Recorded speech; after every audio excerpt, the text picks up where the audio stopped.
Welcome to Blizzard Fire. We hope this video helps fire up your solution.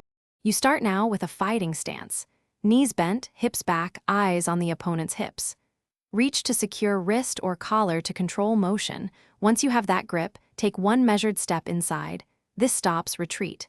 Lower your level by bending at the knees, not the waist, and breathe out to tighten your core. You do this to shorten the distance and create a clear angle for the penetration step that follows. Now commit to the penetration step. Explode with your front leg forward and down, keeping your back straight and your head tight against their hip.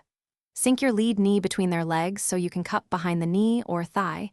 This locks elevation control. Simultaneously pull their wrist toward you while driving with your shoulder. In doing so, you break their base.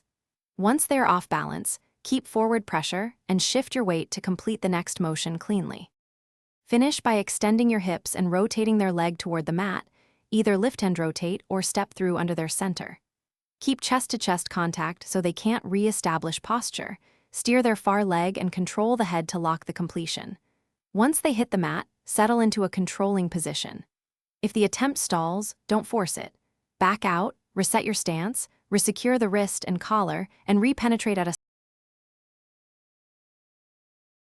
Thanks for watching. If you found this helpful, don't forget to like and subscribe.